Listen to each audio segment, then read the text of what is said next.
While connected technology is essential for unlocking new efficiencies on the production floor, it's also presented hackers with new opportunities to steal valuable IP and data. To support OT professionals in their battle with cyber criminals, we launched the Security Breach podcast.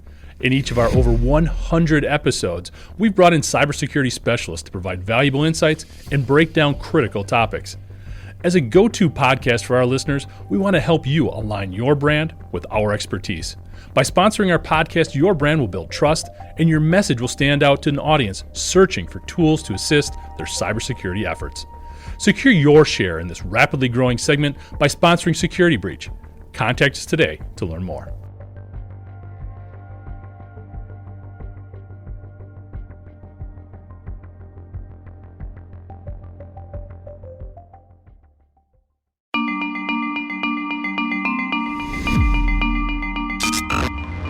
Hi, I'm Jeff Franke, Editorial Director of Manufacturing.net and Manufacturing Business Technology.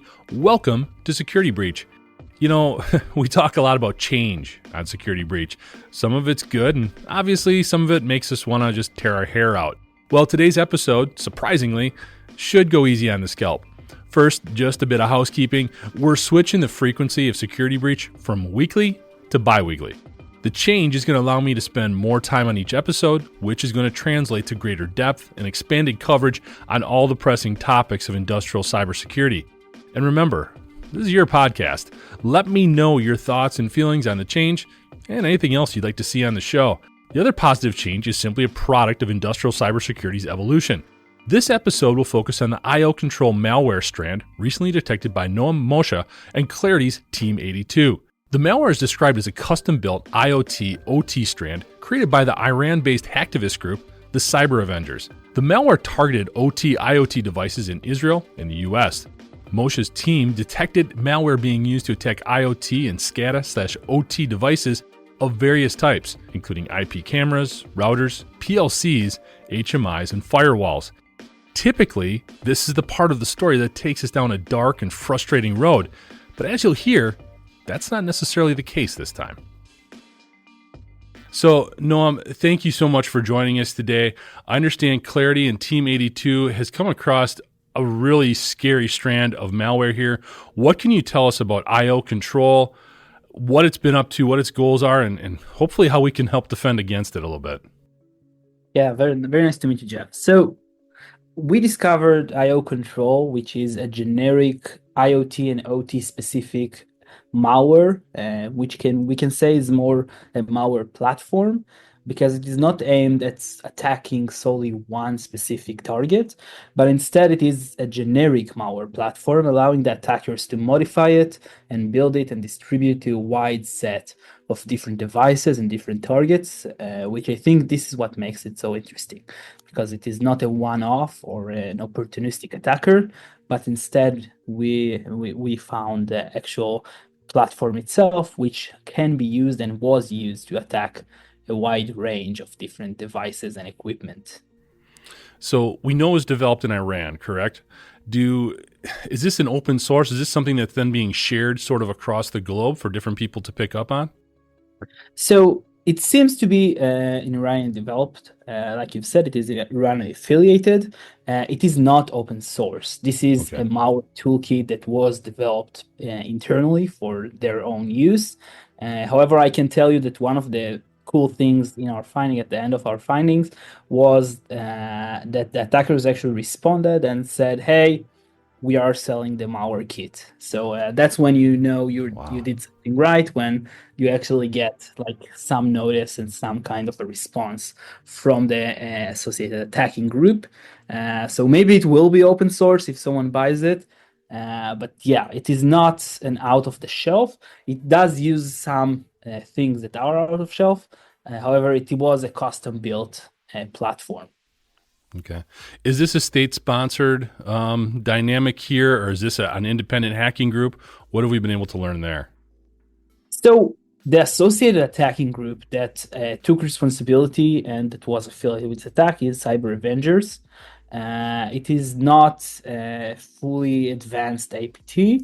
However, it is somewhat nation-sponsored at some level. We have worked on some malware and attacking campaigns on the past regarding Cyber Avengers, specifically their Unitronics attack that was aimed specifically at Unitronic devices in Israel, United States, and some countries in Europe, used in water facilities and all kind of ICS related equipment.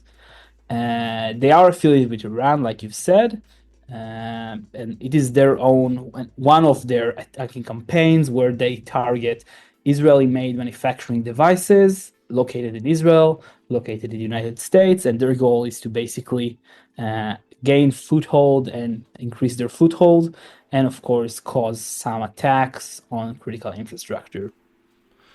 Yeah, the name Cyber Adventures definitely rang a bell. That Unitronics hit was really prominent and really raised, I think, everybody's level of understanding of what this could be.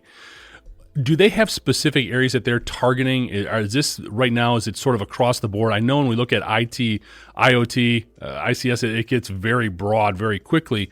But did they have specific targets like critical infrastructure in mind, or is this pretty much wherever you can plug it in? So this attacking group is more focused on the critical infrastructure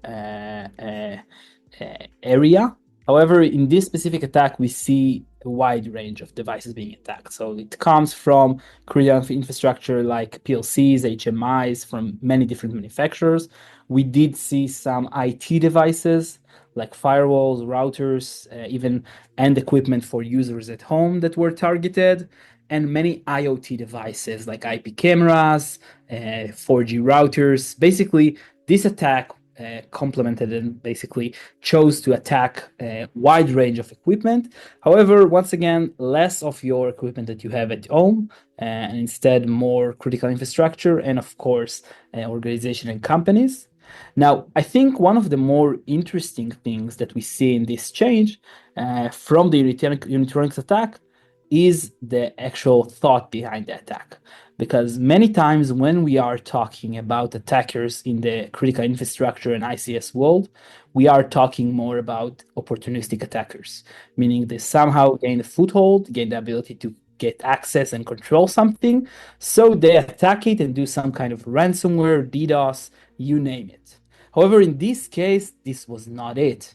Because instead of doing some kind of provocation or doing a ransomware, they chose to be covert and basically have some kind of a rat and a backdoor on devices to increase their foothold, maybe even move laterally, and sit dormant, waiting for the right time to strike. So we do see some kind of an advance in this field. It was not simply, hey, we did it, we gain access, see the scary screen, like in the Unitronics attack, where the goal was to spread fear and panic. But instead, here we see actual cyber operation and network operations, and the goal of getting internal access into companies, organization, infrastructure, you name it. Yeah. So that I guess I'm reading that as meaning they could do whatever type of attack they wanted to, whether they wanted it to be ransomware, a denial of service, if they wanted to steal data. Really, it's across the board in terms of whatever they wanted to do, right? Yeah, exactly. Because when we're talking about malware, we say that system is king. If you have the ability to execute arbitrary code on devices and you keep this ability, meaning it's not just at the time of infection, but instead you connect this device, this exposed and vulnerable device to a CNC server, then you are able to execute code later on when you choose to, and to be able to strike however you see. And also, this is one of the major capabilities of the malware that we analyzed. So we got a sample of the malware. Our first question was, is this a malware? Is it some kind of an executable that is weird? However, when we discovered it is in the malware, we moved on to analyze its capabilities. And yeah, one of the main capabilities, other than being a backdoor to make sure the device is still infected even after reboot, is to be able to be controlled through the attacker's CNC server. And then later on, whenever they choose to, they can choose to do a ransomware, maybe even do some kind of port scanning and lateral movement inside the internal network, you name it. However, yeah, this is the main capability of this malware. Well, I think the thing that you brought out there that resonated the most with me is the fact that they were really embracing the elements of a dwelling attack, where they're in there and they're just sitting dormant for so long until they choose almost to make themselves known through some nefarious actor or whatever their intention may be. We're seeing more and more of that within the ICS cybersecurity realm. Is that a new trend? Is that something that we're going to see more of in terms of folks just being happy to get in there and sit for as long as they can? Well, I think opportunistic attackers will always stay because this is some kind of a monetized area where their incentive is to do ransomware attacks and basically demand ransom. And of course, even the political motivated attackers will still keep doing DDoS ransomware for the goal of spreading their propaganda, their agenda, and maybe even do like Cyber Avengers did, spread fear and panic. However, yeah, we do see an increasing sophistication level of attackers. So if in the past, the world of ICS, while being vulnerable and exposed, the attackers didn't have the right knowledge to develop custom tools, to be able to understand the attack surface, how can they get their way in, leverage their way into the network, how can they attack PLC, for example? That's not an obvious answer. We do see an increasing level in the sophistication level. And yeah, I do believe that we'll see more and more framework that are not only done by an opportunistic attacker to do a ransomware attack, and instead we will see more dormant attacker, sophisticated attacker, that their goal is not to make sure that everyone knows they've attacked their target, but instead to sit, wait for the right time to strike. So I think one of the things that always gets me too, whenever we look at these ICS-focused attacks and hacks, is it's setting a blueprint sort of for others to follow. Do you see a similar dynamic here? Is this sort of a bit of a game changer in the fact that this is a malware strand that was very broad in terms of what it was targeting and devices and I guess applications as well? Is this another trend that we need to be aware of in terms of a lot of these hackers showing the way to others? We'll be back after a quick break. AI is changing the game of business. Will you be on the winning team? I'm Jordan Wilson, the host of the Everyday AI podcast, and your coach to help you learn the X's and O's of AI. Artificial intelligence isn't just a new player in the game, it's a new sport altogether. So if you don't quickly put AI into play, your competitors will run up the score. I've spent my whole life building winning teams, from coaching basketball to working with big players like Nike and Jordan Brand. My next move? Helping you win with Everyday AI. Listen wherever you get your podcasts or on everydayaipodcast.com. Let's tap into AI together and put points on the board.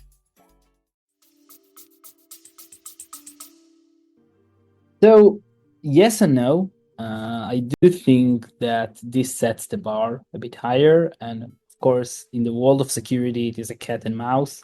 We will keep basically implementing new security mechanism to make sure everything is protected, and the attackers will keep trying to breach it, find flaws, and infiltrate into networks. This is not the first time we do see a complicated malware aimed at critical infrastructure. However, it is one of the first time that we do see it from a less nation state, fully sponsored, but more attacking group. I do think that this is a bar that will be raised over the next few years because more and more knowledge is accumulated, and we have more tooling, more write-ups, more blogs, basically more knowledge for everyone in the security community, and of course the sad part is also the hacking community, to be able to target, understand, and exploit these kind of devices. So while we will see, once again, opportunistic attackers, we will need to be able to protect ourselves from a more sophisticated attack. Do you think this one, looking at Cyber Avengers specifically, in the past, my understanding is that they kind of positioned themselves more as a hacktivist, more that they had a political motivation. This seems like they're going more for the money. This is more of a business type of move for them. Is this an evolution of that group itself as well that we should be aware of? They are still politically motivated. Okay. This is why they target their targets, and they target devices in specific countries, they target devices made by specific manufacturers. So we do still see some political affiliation with them, and of course the political motivation. So like I've said before, when we talk about attacking groups, we'll try and understand what is the purpose of their attack, and cyber avengers that do fall into the politically motivated attackers. Excellent. So some good news here, Rom. What were some of how did you find out about this, the malware? What were some things that sort of tipped you off? And what's our takeaway here in terms of shoring up our defenses a little bit better? Yeah, I think it will be great to talk about some happy news. Yeah, so we discovered this malware. We got the sample, which is of course accessible on VirusTotal, and then we started digging. And the first initial sample we discovered was on a very, very esoteric and specific embedded device that's written in Big Endian, which is a very esoteric and rare CPU architecture. But after some digging around, after emulating the device, after doing some reverse engineering, we basically dissected the entire malware capabilities. At the end of after that, we basically released a blog filled with all of the IOCs, meaning what kind of scratches does the malware leave behind. Now, we do see many ways in which the malware tries to go overlooked and go under the radar. For example, almost all of its communication is done in an encrypted format, meaning, for example, the most obvious answer is in order to gain access to the IP address of the attacker's CNC, they do not use DNS, which is, of course, a clear text protocol, but instead they do DNS over HTTPS, which is encrypted. So this makes it more evasive. And basically, the goal here was to go under the radar and make sure that they will not get caught.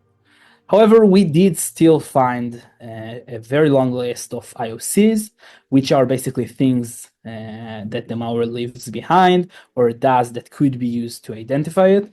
And we released, of course, the full list on the blog, all kind of files, IP addresses that the attackers work against, targets, everything you can think about. And of course, after that, we also dissected the actual malware infrastructure that was used by the attacker, meaning the actual CNC servers that the attacker set up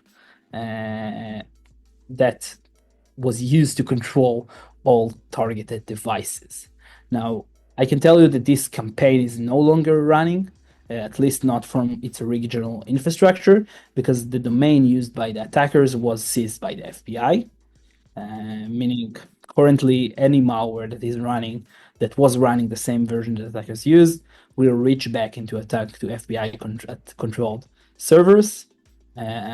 So it is not actively running in the same infrastructure.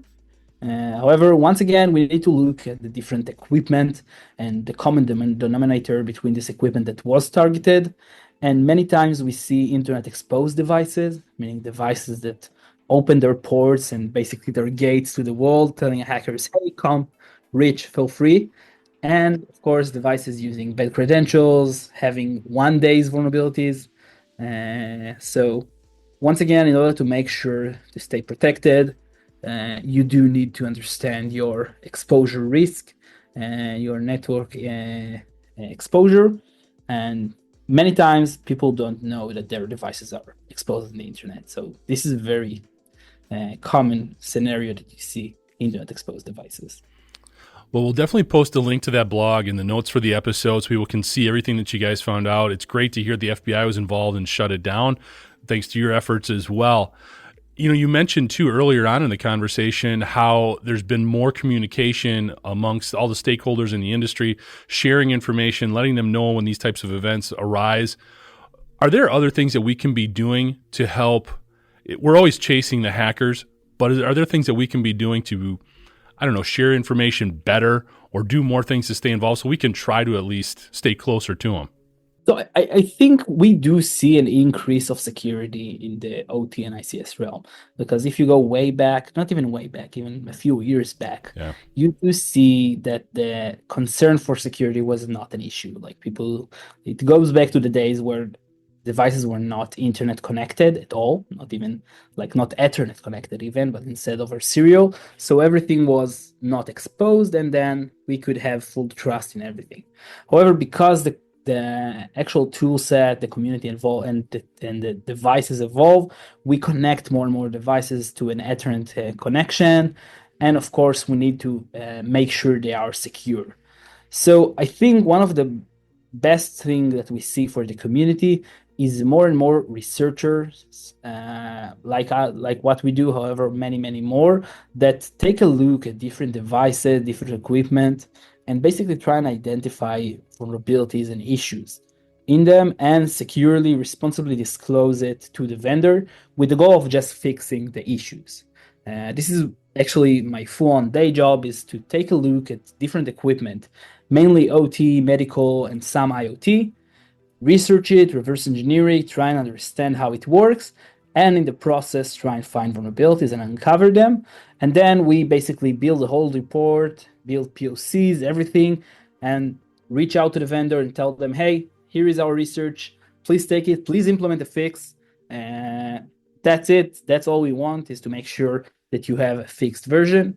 And this is a good way to stay secure, because if we see devices with hard-coded passwords, they are an easy target for attackers. And that way, I mean, at the end of the day, it's a black box. You don't know what's running behind the scenes. And if a researcher didn't do some research, or of course the companies that are also raising the bar and making sure more security validation is done, more security not as a feature, but security as a cornerstone is done. This way we increase the level of security and hardening on our devices and better protect them. Absolutely.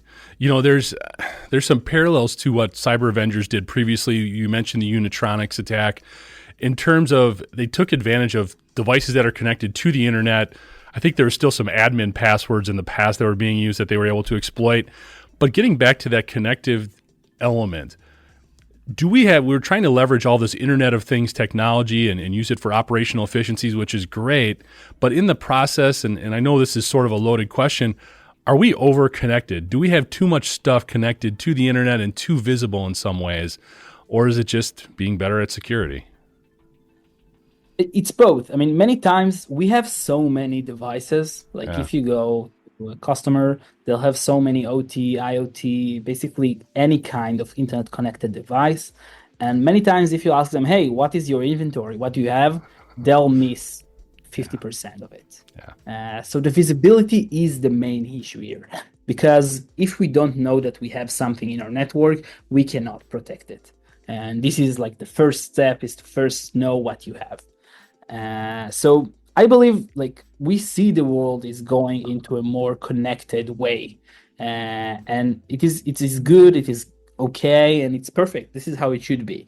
However, we need to also go along with it and make sure it is done securely. So I would say the first step into securing your company, your organization, anything like that, is to know what you have. And after that, know what is your security exposure, meaning what is the risk here? What am I exposing? What am I not exposing? How am I mitigating risk? However, once again, first step is always know what you have. And this is a very big issue, because we're talking about devices that are not easily identifiable. I mean, for example, if you go in the way of a manufacturer, they could have hundreds of sites all around the world. Some of them are not even manned constantly. So it is not an easy task. No, that coming back to that inventory management or knowing all of your connection points, that is a continuing a pain point, especially in manufacturing right now. Another thing, sorry, go ahead. No, yeah, I completely agree. I see many times people don't know what equipment they have because they've had it over who knows how many years, added more, and they do not. Many devices are not managed, meaning they are not Windows machine that are connected to your Active Directory, and you can fully control them, fully see what is in your fleet. Devices that are not managed, that are more of a black box, are harder to identify, harder to know what's running, what is the version, how do you upgrade, can you upgrade? And of course, because they are a black box, you don't know what they're doing behind the scenes. Yeah. I think another topic that comes up in a lot of instances when we start talking about device management and connection security points is that secure by design dynamic. And you touched on it a little bit previously. Where are we right now? I think in the manufacturing, from the end user perspective, they're thinking more of that responsibility lies with the manufacturer of the component, of the technology that they're implementing. Those individuals, those companies who are, the ICS types, are saying this is a shared dynamic. We both need to be talking about this. What's your take, and what kind of progress is being made there in terms of secure by design being realized on a greater level? Yeah, that's a very good question, because it is like both groups pull to opposite ways. Because from one point of view, users wanted to just work. They don't want to manage everything and to know unique password and to be able to connect to it. They wanted to just work, connect, and all work interchangeably.